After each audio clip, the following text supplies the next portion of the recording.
Hello everyone. तो देखिए last class में हम लोगों ने लेयर्स ऑफ द अर्थ की बात करी थी, तो वहीं से आज आगे टॉपिक को लेके जाते हैं। तो आज देखिए हम बात करेंगे थोड़ा सा ग्रीन हाउस गैस के बारे में और थोड़ा सा क्लाइमेट वगैरह के भी बारे में बात करेंगे। तो ग्रीन हाउस इफेक्ट होता क्या है? तो एक्चुअल में अगर हम बात करें ना, जैसे कि पहले के ज़माने में क्या होता था, अगर आप पोलर रीजन में जाएं तो पोलर रीजन में हमें पता है सनलाइट बहुत कम होती है।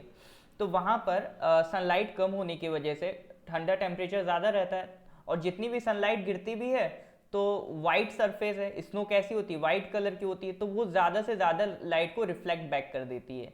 तो इसी वजह से पोलर रीजन में सनलाइट का रोल कम हो जाता है।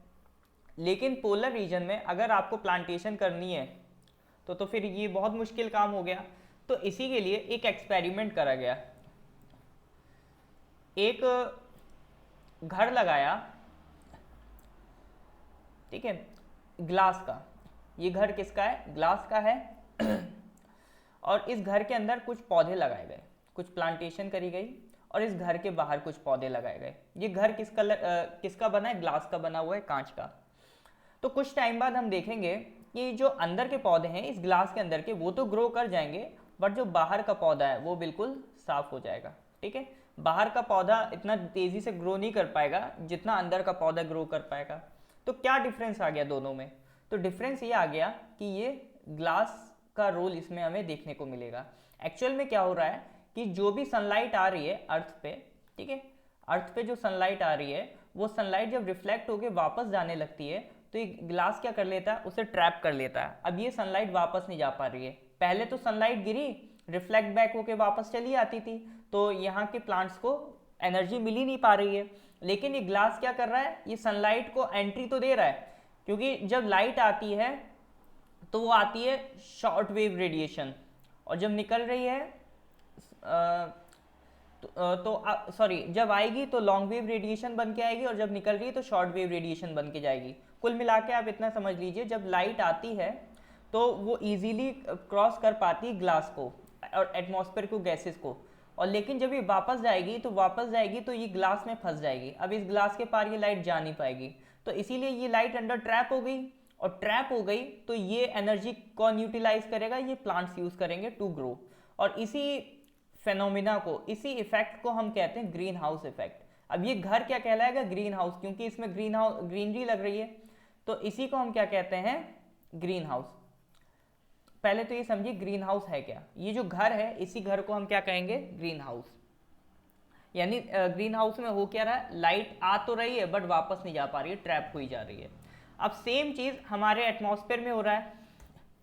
एटमॉस्फेयर में क्या हो रहा है? जब सनलाइट अर्थ पे पड़ती है, ठीक है, तो काफ़ी जब सनलाइट अर्थ पे पड़ने के बाद रिफ्लेक्ट होके वापस जाती है, ये हीट सनलाइट की, इसे सोलर रेडिएशन कहते हैं। ठीक है, जो सनलाइट से हीट आती है, एनर्जी आती है, उसे हम क्या कहते हैं? सोलर रेडिएशन कहते हैं, या फिर एक और वर्ड यूज़ करते हैं, इंसोलेशन। तो जब ये अर्थ से टकरा के वापस जाने की कोशिश करती है तो कुछ गैस के मॉलिक्यूल्स इसे बाहर जाने ही नहीं देते हैं, वो इसको यहीं पर ट्रैप कर लेंगे। अब आप खुद सोचिए, एनर्जी सनलाइट आपकी कंटिन्यूस आती जा रही है और ये वापस नहीं जा पा रही है। पहले क्या होता था? लाइट आती थी, वापस जाती थी, अर्थ का टेम्परेचर कांस्टेंट रहता था। बट अब लाइट एंटर तो कर रही है बट वो वापस नहीं जा पा रही है, तो अर्थ का एवरेज टेम्परेचर इससे बढ़ जाएगा।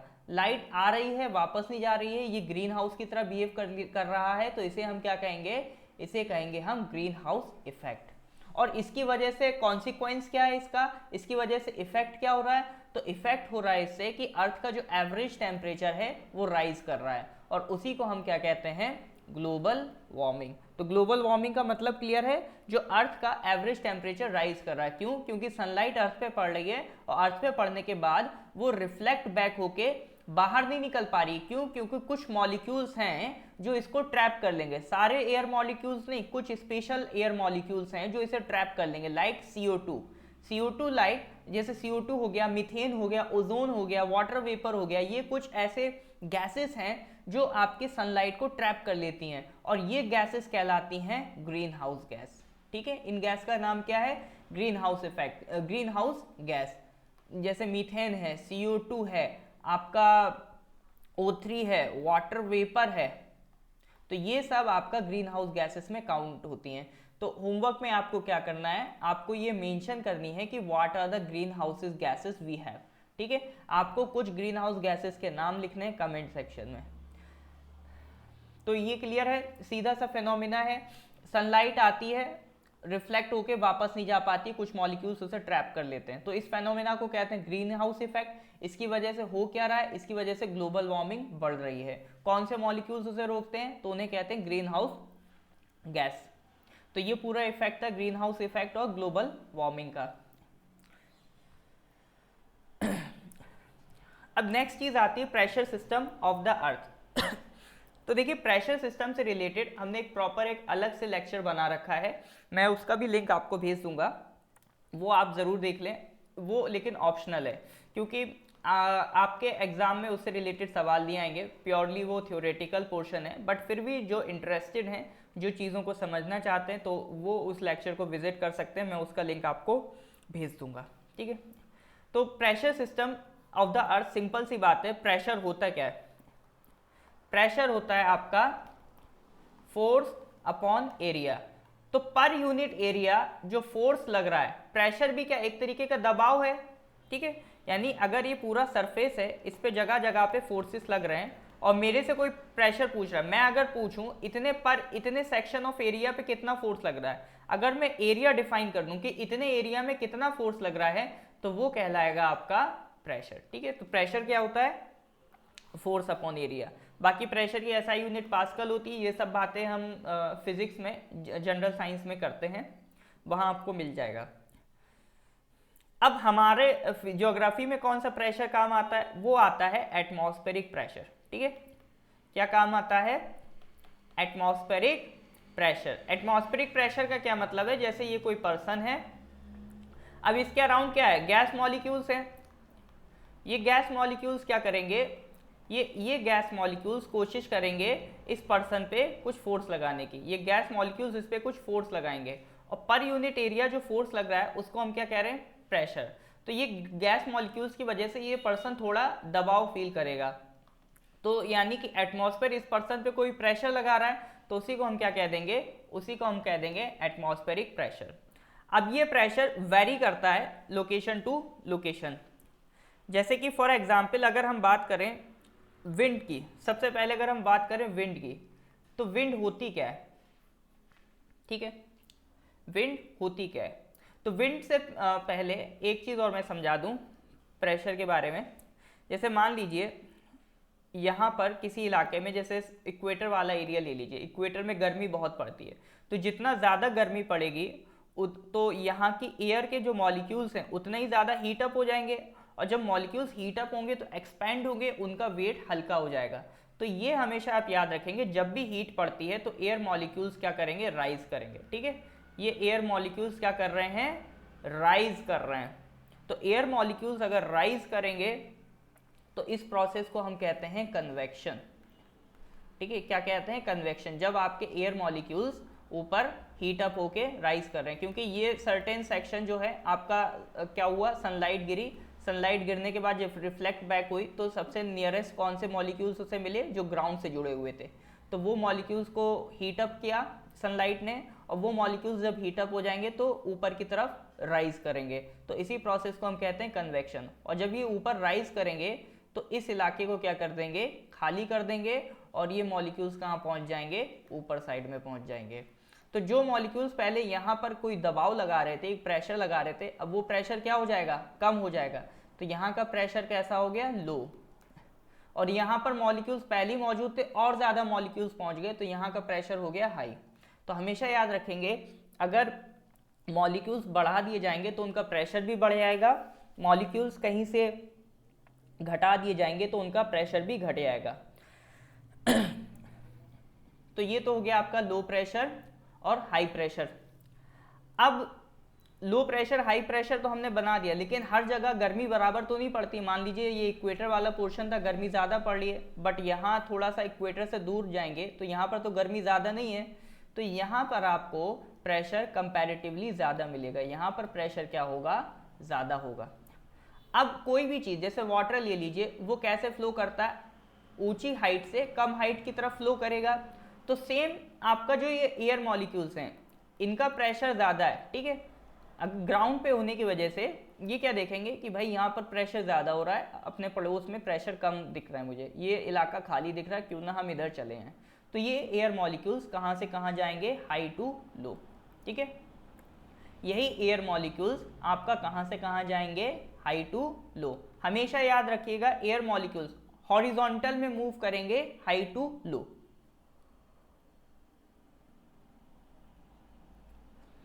ये हमेशा क्लियर रखना है, एयर मॉलिक्यूल्स हमेशा हॉरिजॉन्टल में मूव करेंगे high pressure to low pressure, और इनकी इसी मूवमेंट को हम क्या बोल देते हैं, विंड, ठीक है। तो सिंपल सी बात है, कई बार क्या होता है डिफरेंस पूछ लेता है एयर और विंड में। तो एयर क्या होती है, एयर होती है आपका सिंपल सा मिक्सचर ऑफ गैसेस, ठीक है।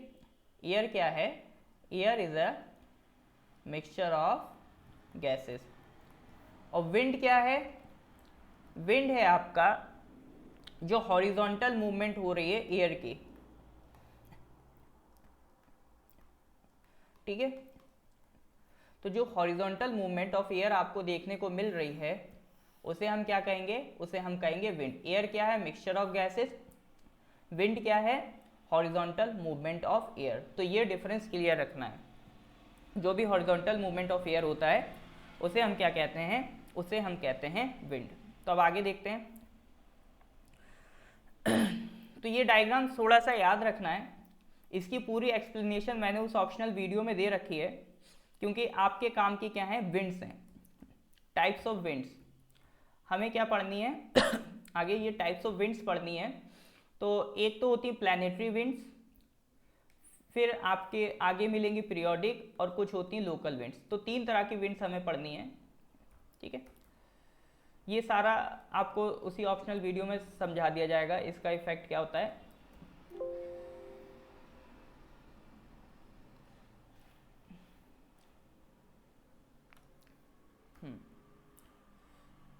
तो मैं क्या कह रहा था, टाइप्स ऑफ विंड्स। विंड्स हमें 3 तरह की पढ़नी है, प्लेनेटरी, पीरियोडिक और लोकल।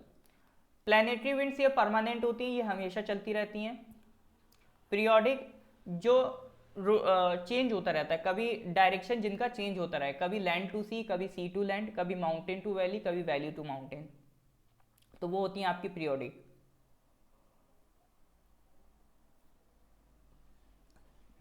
और लोकल मतलब कभी किसी लोकल एरिया में कुछ ऐसी कंडीशन डेवलप हो जाए कि कहीं पर हाई प्रेशर बन जाए और कहीं पर लो प्रेशर, तो उस हाई प्रेशर से लो प्रेशर की तरफ विंड फ्लो करेगी, तो वो कहलाएंगी लोकल विंड्स, जो एक लोकल एरिया में चल रही हैं, ठीक है। प्लैनेटरी विंड्स पूरे प्लैनेट पर चल रही हैं, और ये परमानेंट विंड्स हैं, ठीक है। प्लैनेटरी विंड्स क्या हैं, पूरे प्लैनेट पर चल रही हैं। तो वो कौन कौन सी विंड्स हैं तो ये जो 0 डिग्री वाला लैटिट्यूड है, इसे हम क्या कहते हैं, इसे हम कहते हैं इक्वेटर। और इक्वेटर से आप थोड़ा ऊपर जाएंगे 30 डिग्री नॉर्थ, या फिर इधर जाएंगे 30 डिग्री साउथ। इक्वेटर पे हमने देखा गर्मी बहुत पड़ती है, इसलिए प्रेशर क्या होता है, लो। और इसके कंपैरिजन में 30 डिग्री नॉर्थ हो या 30 डिग्री साउथ हो, इन पे प्रेशर हाई होता है। तो यहाँ हाई, यहाँ हाई, तो विंड आपका कैसे चलेगी, हाई टू लो। विंड कैसे चलेगी, हाई प्रेशर से लो प्रेशर की तरफ। लेकिन हमेशा याद रखेंगे, जब कोरियोलिस फोर्स के इफेक्ट की वजह से, वैसे तो विंड हाई टू लो इस तरह से सीधी चलनी चाहिए थी, लेकिन एक कोरियोलिस फोर्स बीच में आ जाता है। कोरियोलिस फोर्स क्या करता है कि जैसे मान के चलिए आप कभी मैरी गो राउंड वगैरह, या फिर एक खेल होता है जैसे एग्जीबिशन, नुमाइश वगैरह में जो झूले लगते हैं, उसमें आपने कभी देखा हो, जैसे ये मान लीजिए कोई झूला है, इस तरह से रोटेट कर रहा है, और ये 4 सीटें हैं। 4 सीटें मतलब यहाँ पर 4 लोग बैठे हैं, झूला झूल रहे हैं।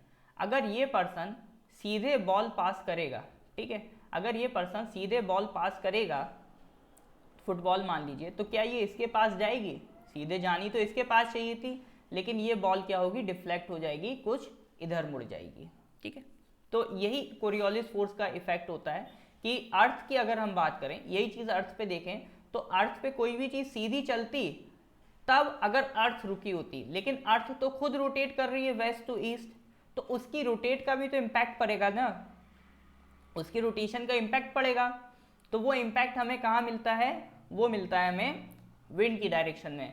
जैसे अगर ये आपको भी बस सीधे याद रखना है, अगर आप इक्वेटर की बात करें तो इक्वेटर से अगर ऊपर वाला हिस्सा क्या कहलाता है, नॉर्थ हेमिस्फीयर, नीचे वाला साउथ हेमिस्फीयर। तो एक चीज़ हमेशा याद रखेंगे, अगर कोई भी चीज़ नॉर्थ हेमिस्फीयर में चल रही है, ठीक है, तो कोरियोलिस फोर्स का इम्पैक्ट उस पर कैसा लगेगा, वो उसको राइट घुमा देगा। ठीक है, कोई भी चीज़ नॉर्थ में जा रही थी तो कोरियोलिस फोर्स उसे किधर घुमा देगा, राइट में घुमा देगा। और कोई भी चीज़ अगर साउथ में जा रही थी तो कोरियोलिस फोर्स उसे किधर घुमा देगा, लेफ्ट में घुमा देगा। लेफ्ट इसका आप खुद इमेजिन करिए कि आप इस डायरेक्शन में जा रहे हैं, आप इस डायरेक्शन में जा रहे हैं, तो आपका लेफ्ट तो यहाँ आएगा ना, तो ये किधर घुमा देगा, इधर घुमा देगा। ठीक है, तो कोरियोलिस फोर्स नॉर्थ हेमिस्फीयर में राइट घुमाता है और साउथ हेमिस्फीयर में लेफ्ट घुमाता है। जिस डायरेक्शन में आप चल रहे हो, जिस डायरेक्शन में विंड जा रही हो, उस डायरेक्शन में आप अपने आप को ले जाना और वहाँ से फील कर लेना किधर राइट है, किधर लेफ्ट है। तो इसी का इम्पैक्ट आपको यहाँ देखने को मिल जाएगा कि हाई टू लो से सीधा जाना चाहिए था, लेकिन साउथ हेमिस्फीयर है तो साउथ हेमिस्फीयर में वो कैसी घूम जाएगी, लेफ्ट हो जाएगी। तो ये कुछ इस तरह से विंड चलेंगी। और नॉर्थ हेमिस्फीयर में हमने देखा राइट घूम जाएगी, ऐसी आनी चाहिए थी, लेकिन राइट घूमने की वजह से विंड कैसी चलेंगी, इस तरह से चलेंगी। ठीक है, इस तरह से भी ड्रॉ कर देते हैं और ये राउंड इस तरह से घुमा के भी कर देते हैं, दोनों एक ही बात है, इस तरह से चलेंगी। तो अब आप खुद सोचिए, ये विंड्स जब आप यहाँ पर खड़े हुए होंगे, जैसे मान लीजिए आप यहाँ पर खड़े हुए हैं, तो आपको फील क्या होगा, आपको ऐसा नहीं लगेगा कि ये विंड इधर से आ रही है, आपको क्या लगेगा, आपको लगेगा कि ये विंड ईस्ट से आ रही है, ये ईस्ट है, ये वेस्ट है। तो आपको क्या फील होगा, आपको फील होगा विंड किधर से आ रही है, ईस्ट डायरेक्शन की तरफ से आ रही है। ठीक है, तो विंड आपका टर्न हो जाती हैं और आपको क्या फील कराएंगी, अगर आप इक्वेटर के आसपास हैं तो इस इलाके में 30 डिग्री नॉर्थ से 30 डिग्री साउथ के बीच हैं, तो आपको ये विंड्स क्या फील कराएंगी कि हम ईस्ट डायरेक्शन से आ रहे हैं। और ईस्ट डायरेक्शन से अगर आपको फील होगा तो विंड का नाम पड़ जाएगा ईस्टर्लीज। ठीक है, विंड का नाम क्या पड़ जाएगा, ईस्टर्लीज। क्यों, क्योंकि आपको फील हो रहा है विंड ईस्ट डायरेक्शन से आ रही है। विंड के नाम में हमेशा क्लियर रहेगा जिस डायरेक्शन से विंड आती हुई फील हो। ठीक है, जिस डायरेक्शन से विंड आती हुई फील हो उसी के नाम पे विंड का नाम है। ठीक है, तो ये क्या हो गई, ईस्टर्लीज। तो ये ट्रॉपिक वाला रीजन है, ट्रॉपिकल रीजन है, तो इसे हम कहते हैं ट्रॉपिकल ईस्टर्लीज, या इनका एक और नाम होता है ट्रेड विंड्स। ठीक है, तो ट्रॉपिकल रीजन में चलने वाली विंड्स को हम क्या कहते हैं, ट्रेड विंड्स। और ये कैसी होती हैं, ये ईस्टर्लीज होती हैं। अब आप खुद नोटिस करिए, ये इलाका, क्या आपको ऐसा नहीं लग रहा है कि यहाँ पर ये विंड इधर आई, ये विंड इधर आई, ये कन्वर्ज हो रही हैं, विंड इधर इधर क्या हो रही हैं, कन्वर्ज हो रही हैं। ठीक है, तो ये इलाके को हम कहते हैं कन्वर्जेंस जोन। ये इलाके को क्या कहते हैं, कन्वर्जेंस जोन। और ये दो ट्रॉपिक्स के बीच का इलाका है। ठीक है, दो ट्रॉपिक, एक ट्रॉपिक ऑफ कैप्रिकॉर्न इधर साइड कहीं मिलेगा, ट्रॉपिक ऑफ कैंसर आपको इस साइड कहीं मिलेगा, और ट्रॉपिक ऑफ कैप्रिकॉर्न आपको इस साइड कहीं मिलेगा। तो दो ट्रॉपिक्स के बीच के इलाके को हम क्या कहेंगे, इंटर ट्रॉपिकल जोन। ठीक है, और यहाँ पर क्या हो रहा है, कन्वर्जेंस हो रहा है, तो इस इलाके को हम क्या कहेंगे, इस इलाके को हम कहेंगे इंटर ट्रॉपिकल कन्वर्जेंस जोन, या फिर ITCZ। ठीक है, ITCZ, inter tropical convergence zone. एक नाम और होता है इसका, डोल्ड्रम। ठीक है, क्या नाम है इसका, डोल्ड्रम भी कह देते हैं इक्वेटर वाले को। ये PCS में एक बार आ भी चुका है सवाल। चलिए, तो हमने ट्रेड विंड्स देख ली। अब आपका थोड़ा सा आप आगे पढ़ेंगे तो ये 60 डिग्री पर आपको प्रेशर लो मिलेगा और ये 90 डिग्री पर प्रेशर हाई मिलेगा। ठीक है, हमेशा याद रखिएगा, कभी भी डायग्राम बनाना बहुत सिंपल है। ठीक है, बहुत सिंपल है। आपको क्या करना है, सिंपल सी बात है। एक तो पहली चीज़, जो चीज़ नीचे हो रही है वही ऊपर हो रही है, तो इक्वेटर के अराउंड सिमेट्री है। तो ऊपर गए, एक आपने 30 डिग्री वाली लाइन बनानी, एक 60 डिग्री वाली, एक 90 डिग्री वाली। ठीक है, 0, 30, 60, 90। ठीक है, बना ली। फिर उसके बाद ये याद रखिए कि इक्वेटर पे प्रेशर लो होता है। अब अल्टरनेट करते जाइए, इधर लो है तो इधर हाई, इधर लो है फिर इधर हाई। ठीक है, लो हाई लो हाई। अब विंड हमेशा हाई टू लो आएगी, तो यहाँ से हाई से लो जाएगी विंड, तो कैसे चलेगी, ईस्टर्लीज डायरेक्शन में, और इन्हीं को हम क्या कहेंगे, ट्रेड विंड्स। अब यहाँ पर प्रेशर लो है तो विंड यहाँ से हाई से लो की तरफ भी तो जाएगी, तो सीधी जानी चाहिए थी, लेकिन कोरियोलिस फोर्स नॉर्थ हेमिस्फीयर में होने की वजह से इसे राइट घुमा देगा, तो विंड इस तरह से चलेंगी। ठीक है, विंड कैसे चलेंगी, इस तरह से। अब यहाँ पे जो पर्सन होगा उसे क्या लगेगा, विंड आ रही है वेस्ट डायरेक्शन से, उसे फील होंगी विंड वेस्ट डायरेक्शन से आ रही है, इसलिए विंड का नाम क्या रख देंगे, वेस्टर्लीज। ठीक है, विंड का नाम क्या हो जाएगा, वेस्टर्लीज। इसी तरह से यहाँ पर लो, ऊपर हाई, तो ऊपर हाई से लो अगर विंड इस तरह से चलनी चाहिए थी, लेकिन कोरियोलिस इसे राइट घुमा देगा, तो विंड इस तरह से चलेंगी। यहाँ पे जो पर्सन है उसे फील होगा विंड ईस्ट डायरेक्शन से आ रही है, इसीलिए इनका नाम पड़ गया ईस्टर्लीज। और ये पोलर रीजन है तो इसको क्या कहेंगे, पोलर ईस्टर्लीज। तो कुल मिला के 3 तरह की विंड्स हमने देख ली, ट्रॉपिकल रीजन में ट्रेड विंड्स, फिर उसके ऊपर वेस्टर्लीज और उसके ऊपर ईस्टर्लीज। 30 डिग्री वाली लाइन पे प्रेशर हाई है तो उसे कह देते हैं सब ट्रॉपिकल हाई प्रेशर, और 60 डिग्री वाली पे प्रेशर लो है तो उसे कह देते हैं सब पोलर लो प्रेशर, और ऊपर ये पोलर रीजन है। इसके बाद कुल मिला के हमने 3 विंड्स की बात कर ली। प्लैनेटरी विंड्स में आप अगर नोटिस करें, अब क्रक्स निकाल रहा हूँ कि हमारे काम का क्या है, तो हमारे काम की प्लैनेटरी विंड्स 3 तरह की हैं। एक तो हो गई ट्रेड विंड्स, ये ईस्ट डायरेक्शन से आती हुई दिखेंगी तो इसीलिए इन्हें ईस्टर्लीज भी बोलते हैं। ठीक है, एक तो हो गई ट्रेड विंड्स। दूसरी कौन सी थी, दूसरी थी आपकी वेस्टर्लीज, और तीसरी कौन सी थी, तीसरी थी आपकी पोलर ईस्टर्लीज। तो ये कुल मिला के 3 तरह की विंड्स हैं। ये किस में काउंट होंगी आपकी, ये काउंट होंगी आपकी प्लैनेटरी विंड्स में। ठीक है, वैसे तो ऑलमोस्ट लगभग काफ़ी हमने समझा दिया है, बट फिर भी और डिटेल में अगर आपको पढ़ना है तो वो ऑप्शनल लेक्चर देखकर आप समझ सकते हैं। बाकी आपके मतलब में इतना आपको याद होना चाहिए, प्लैनेटरी विंड्स 3 तरह की हैं, trade winds, westerlies and polar easterlies. Trade winds, westerlies, polar easterlies. ठीक है, पोलर विंड्स भी कह देते हैं। अब इनका मतलब समझ लेते हैं, रोरिंग 40s, फ्यूरियस 50s और श्रीकिंग और स्क्रीमिंग 60s। इधर आ जाइए वापस, 40s, 50s, 60s। देखिए ये 30 डिग्री लैटिट्यूड है, तो इधर एक 40 डिग्री लैटिट्यूड मिलेगा, इधर 50 डिग्री लैटिट्यूड मिलेगा, और ये क्या है 60 डिग्री। अब आप पहले तो एक चीज़ नोटिस करिए कि कॉन्टिनेंट वाला पोर्शन आपको कहाँ ज़्यादा मिलेगा, यानी लैंड मास कहाँ ज़्यादा मिलेगा, नॉर्थ हेमिस्फीयर में या साउथ हेमिस्फीयर में। तो लैंड वाला पोर्शन आपको मिलेगा साउथ हेमिस्फीयर में ज़्यादा, और सॉरी नॉर्थ हेमिस्फीयर में ज़्यादा मिलेगा, साउथ हेमिस्फीयर में लैंड वाला पोर्शन आपको ज़्यादा नहीं मिलेगा। इवन ये 40 डिग्री, 50 डिग्री, 60 डिग्री इस इलाके में मान के चलिए लैंड तो ना के बराबर है, मैक्सिमम वाटर ही वाटर है। तो जब विंड इस इधर फ्लो करेगी 40, 50, 60 डिग्री में, कौन सी विंड फ्लो करेगी, वेस्टर्ली फ्लो करेगी। तो वेस्टर्ली विंड जब चलेगी तो यहाँ पर इसे लैंड तो मिलेगा नहीं, अगर लैंड मिलता तो लैंड से टकराती उसकी स्पीड कम होती। अब इसे धुआंधार खाली इलाका मिल गया, ठीक है, खाली इलाका मिल गया तो विंड की स्पीड भी बहुत तेज़ रहेगी। तो यहाँ पर इसे लैंड ना मिलने की वजह से खाली मैदान मिल गया तो स्पीड बहुत तेज़ रहेगी। तो जब स्पीड बहुत तेज़ रहेगी तो उनको हमने कुछ नाम दे दिया, जैसे 40 डिग्री पे चलने वाले को कह देते हैं रोरिंग 40s, 50 डिग्री वाले को कह देते हैं फ्यूरियस 50s, और 60 डिग्री वाले को कह देते हैं श्रीकिंग 60s। और ये सब हैं क्या, ये सब हैं वेस्टर्लीज, और किस हेमिस्फीयर में मिलेंगी, सदर्न हेमिस्फीयर में। ये सेम वही डायग्राम है। चलिए, तो एक टाइप तो हो गया हमारा पीरियोडिक प्लैनेटरी विंड्स।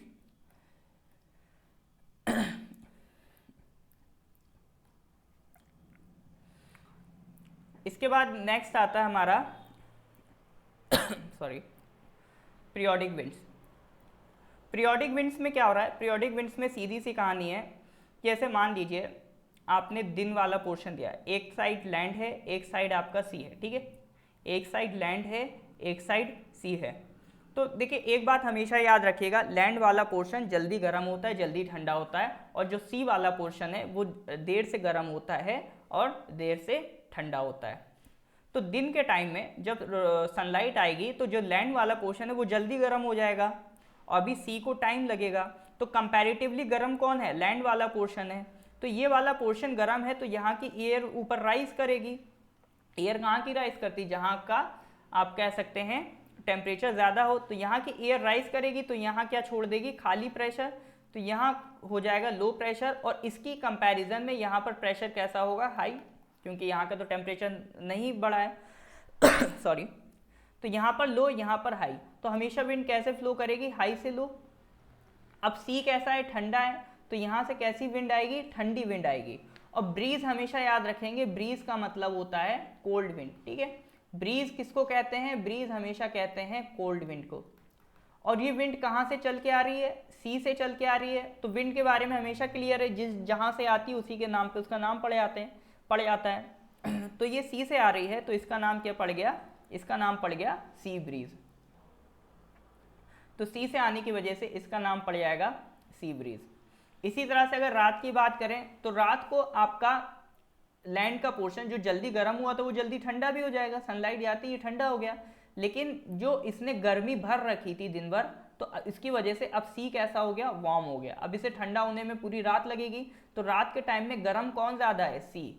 तो यहाँ की एयर ऊपर राइज करेगी, ठीक है। तो यहाँ पर प्रेशर कैसा हो गया, लो प्रेशर, और यहाँ के कंपैरिजन में प्रेशर हाई होगा, ठीक है।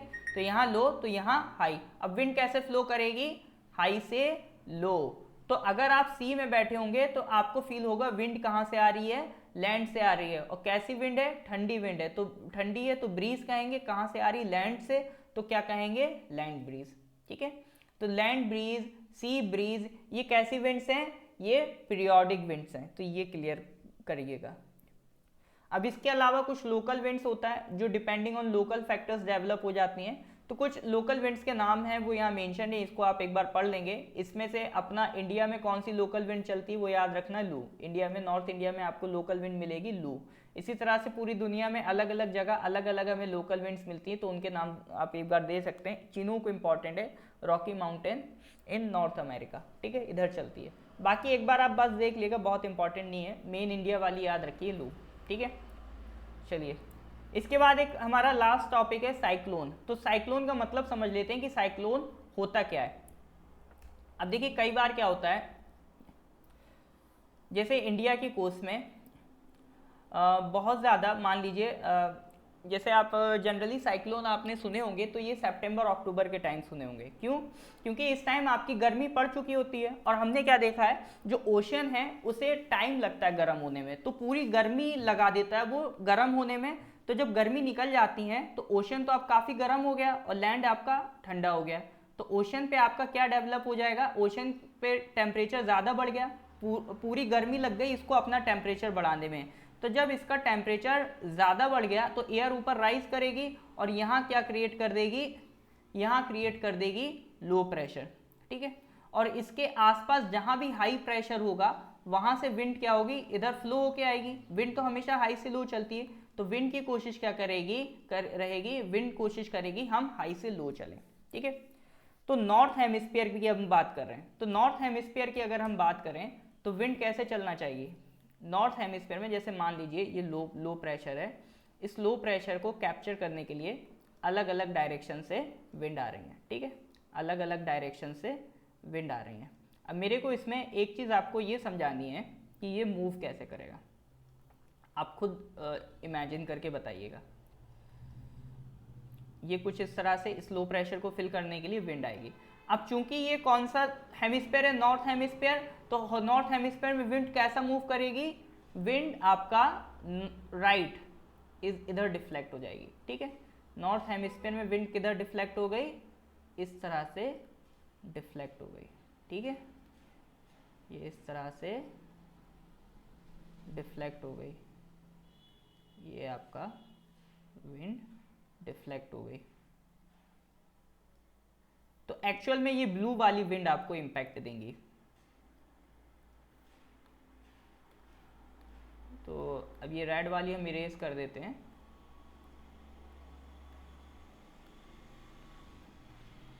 ठीक है। तो इससे और आपको क्लियर हो जाएगा कि एक्चुअल में क्या हो रहा है, ठीक। तो ये विंड इस तरह से कुछ मूव करेंगी। तो अब आप खुद ही एक बात मेरे को बताइए, ये विंड, ये मान के चलिए ये एक सिक्का है, ठीक है, ये लो प्रेशर वाला। तो विंड इस पे इधर ऐसे फोर्स लगा रही है, ऐसे फोर्स लगा रही है, ये ऐसे फोर्स लगा रही है, तो इसकी वजह से ये सिक्का रोटेट कैसे करेगा। तो आप इसको इमेजिन करिएगा और आप पाएंगे सिक्का इधर इस तरह से रोटेट करेगा। और ये कौन सा डायरेक्शन है, एंटी क्लॉकवाइज। क्यों, क्लॉक तो ऐसे रोटेट करती है क्लॉक, तो ये क्लॉकवाइज, ये डायरेक्शन होता है क्लॉकवाइज और ये डायरेक्शन होता है एंटी क्लॉकवाइज। ठीक है, तो आपका नॉर्थ हेमिस्फीयर में विंड जो रोटेशन है वो कैसा करेगी, एंटी क्लॉकवाइज। यानी कि आपने कोरियोलिस फोर्स देखा, कोरियोलिस फोर्स के इम्पैक्ट की वजह से नॉर्थ हेमिस्फीयर में यहाँ पर लो प्रेशर था, लो प्रेशर पे विंड इसको घेरना चाहती थी, लेकिन ये सारी विंड डिफ्लेक्ट होकर यहाँ पर क्या बनाएंगी, एक चक्रवात बनाएंगी, एक साइक्लोन बनाएंगी जो कैसा रोटेट करेगा, एंटी क्लॉकवाइज। ठीक है, ये साइक्लोन कैसा रोटेट करेगा, एंटी क्लॉकवाइज। और ये साइक्लोन, ये विंड क्यों बन रहा है, ये साइक्लोन इसलिए बन रहा है क्योंकि ओशन में आपका लो प्रेशर बन रहा है। ठीक है, और ओशन के पास मॉइस्चर बहुत होता है, तो मॉइस्चर बहुत इजीली इवेपोरेट हो रहा है, और इवेपोरेट हो रहा है वहाँ नीचे क्या क्रिएट कर रहा है, लो प्रेशर क्रिएट कर रहा है। जितना नीचे मॉइस्चर उसे मिलता जाएगा उतना ही ऊपर इवेपोरेट होता जाएगा और नीचे क्या क्रिएट करता जाएगा, लो प्रेशर। तो इसी की वजह से आपका जो विंड है, अब देखिए एयर आपका ऊपर, एयर जो है लो, यहाँ गर्मी ज़्यादा होने की वजह से एयर ऊपर आपका राइज भी करती जा रही है। ठीक है, राइज इसलिए कर रही है क्योंकि गर्मी बहुत है, यहाँ पर वो लो प्रेशर क्रिएट कर रही है, और इस लो प्रेशर की वजह से बाकी जो विंड्स इसे घेर रही हैं वो विंड्स क्या बना रही हैं, यहाँ पर एक एंटी क्लॉकवाइज रोटेशन बना रही हैं इस तरह से। तो कभी भी आप साइक्लोन को देखेंगे तो ये अगर इंडिया का कोस्ट है तो साइक्लोन इस तरह से आपको रोटेट करता हुआ दिखाई देगा। और जनरली आप नोटिस करेंगे, जनरली, मैं हमेशा नहीं कह रहा हूँ, जनरली साइक्लोन वेस्ट कोस्ट पे ज़्यादा इम्पैक्ट करते हैं, ईस्ट कोस्ट पे इम्पैक्ट कम होता है, वेस्ट कोस्ट पे इम्पैक्ट ज़्यादा होता है। तो जनरली आप नोटिस करेंगे ये एंटी क्लॉकवाइज रोटेट करते करते करते करते फिर ये कहाँ टकराएगा, इंडिया की वेस्ट कोस्ट पे। क्यों, क्योंकि इधर जो साइक्लोन बनेगा वो तो इधर निकल जाएगा, बट इस डायरेक्शन में इधर जो साइक्लोन बनेगा वो किसको इम्पैक्ट करेगा, वो इंडिया की ईस्ट कोस्ट को इम्पैक्ट करेगा। और यहाँ से इम्पैक्ट करने के बाद वो किससे टकराएगा, लैंड से टकराएगा। तो ओशन में तो उसे लो प्रेशर बन रहा था, बट जब वो लैंड से टकराएगा तो लैंड कैसा हो चुका होगा उस टाइम, ठंडा हो चुका होगा, तो यहाँ लो प्रेशर नहीं बना पाएगा। तो जब लो प्रेशर नहीं बना पाएगा तो जो राउंड मूवमेंट है वो भी उसका रुक जाएगा। हालांकि इतनी हैवी एनर्जी लेके आ रहा है तो अचानक से तो ऐसे तो है नहीं टकराती रुक जाए, तो कुछ दूर ये चलेगा अपनी एनर्जी के साथ, बट जब ये देखेगा कि अब भैया लो प्रेशर तो बन नहीं रहा है तो ये धीरे धीरे खुद खत्म हो जाएगा। इसलिए हमेशा जब साइक्लोन इम्पैक्ट करता है तो जब भी कोस्ट पे इम्पैक्ट करता है तो कोस्ट के कुछ एरिया को इम्पैक्ट करता है। ठीक है, ऐसा नहीं कि पता चला यहाँ से निकला वो महाराष्ट्र पहुँच जाए, ऐसा नहीं। अगर उड़ीसा में साइक्लोन इम्पैक्ट करेगा तो उड़ीसा के कुछ सर्टेन एरिया को इम्पैक्ट करेगा, क्योंकि जब भी साइक्लोन की चेतावनी आती है, आईएमडी जब भी एक वार्निंग इशू करता है साइक्लोन की, तो ऐसा नहीं है कि आपका पूरा उड़ीसा खाली करवा दिया जाए, बस एक कोस्टल एरिया खाली करवा दिया जाता है, क्योंकि यहाँ से टकराने के बाद उसकी एनर्जी डाउन हो जाएगी, वो खुद रुक जाएगा। ठीक है, और जहाँ पर ये टकराता है उसी पोर्शन को हम क्या कहते हैं, लैंडफॉल। क्या कहते हैं, लैंडफॉल। तो ये साइक्लोन की कंडीशन हमने नॉर्थ हेमिस्फीयर में बात करी। अगर हम इसी सेम कंडीशन को हम बात करें साउथ हेमिस्फीयर, अगर इसी कंडीशन को हम साउथ हेमिस्फीयर में बात करें तो साउथ हेमिस्फीयर में क्या हो रहा है, अगर साउथ हेमिस्फीयर में कहीं लो प्रेशर बनेगा और विंड्स उनको आके अगर घेरेंगी, तो आप खुद सोचिए, साउथ हेमिस्फीयर में हमने क्या पढ़ा था, वो लेफ्ट डिफ्लेक्ट होगा, तो साउथ में डिफ्लेक्शन कुछ इस तरह से हो जाएगा, ये ठीक है, कुछ इस तरह से हो जाएगा, आप इमेजिन करिएगा, यही डायरेक्शन मिलेगी। ठीक है, तो इसकी वजह से ये कैसा रोटेट करेगा, ये क्लॉकवाइज रोटेट करेगा। ठीक है, तो हमेशा थोड़ा सा ये याद रखेंगे कि नॉर्थ हेमिस्फीयर में साइक्लोन कैसा मूव करता है, साइक्लोन एंटी क्लॉकवाइज मूव करता है। ठीक है, ये भी सवाल कभी बन सकता है, नॉर्थ हेमिस्फीयर में साइक्लोन कैसा मिलेगा, एंटी क्लॉकवाइज, और साउथ हेमिस्फीयर में कैसा मिलेगा, साउथ हेमिस्फीयर में मिलेगा आपको क्लॉकवाइज। ठीक है, तो ये थोड़ा सा आपको फैक्ट याद रखना है, नॉर्मली जनरली ऐसा होता है। हालांकि ऐसा नहीं कि हमारे वेस्ट कोस्ट पे साइक्लोन नहीं टकराते हैं, वेस्ट कोस्ट पे भी टकराते हैं, बट उनकी ज्योग्राफिकल कंडीशंस अलग होती हैं। ये हम जनरल कंडीशंस की बात करें। ठीक है, जनरली अगर हम बात करेंगे मानसून आने के बाद जो साइक्लोन आपके बन रहे हैं वो किधर बन रहे हैं, वो आपका ईस्ट कोस्ट पे ज़्यादा इम्पैक्ट करेंगे, और नॉर्थ में तो एंटी क्लॉकवाइज चलेंगे, साउथ में है तो क्लॉकवाइज चलेंगे। अब साइक्लोन जैसी साइक्लोन में जनरली, ये तो थ्योरेटिकल पार्ट था, अब साइक्लोन में एक सवाल बहुत इंपॉर्टेंट है जो जनरली पूछा जाता है, साइक्लोन का नाम, क्योंकि अलग अलग इलाके में साइक्लोन का नाम बदल जाता है। जैसे चाइना सी में अगर आप जाएंगे तो इसे टाइफून कहते हैं, इंडियन ओशन में साइक्लोन कहते हैं, कैरिबियन सी में इसे हरिकेन कहते हैं, यूएसए में इसे टॉर्नेडो कहते हैं, ऑस्ट्रेलिया में इसे विली विली कहते हैं। ये जो विली विली है ना, ये खास इंपॉर्टेंट है, क्योंकि जनरली अगर आप नोटिस करेंगे एग्जाम्स में ये बहुत पूछता है कि विली विली क्या है, तो विली विली साइक्लोन का नाम है, और ये इसे कहाँ कहते हैं, ऑस्ट्रेलिया में कहते हैं। ये सवाल आएगा या पूछ लेगा कि ऑस्ट्रेलिया में साइक्लोन को क्या कहते हैं, तो ऑस्ट्रेलिया में साइक्लोन को विली विली कहते हैं। और भी पूछ लेता है, लेकिन ये ज़्यादा इंपॉर्टेंट है, क्योंकि टॉर्नेडो दे, हरिकेन दे, टाइफून दे, आप समझ जाएंगे साइक्लोन है। विली विली से समझ में नहीं आता है कि विली विली क्या होगा, तो विली विली याद रखना है, नॉर्थ ऑस्ट्रेलिया में साइक्लोन का नाम है।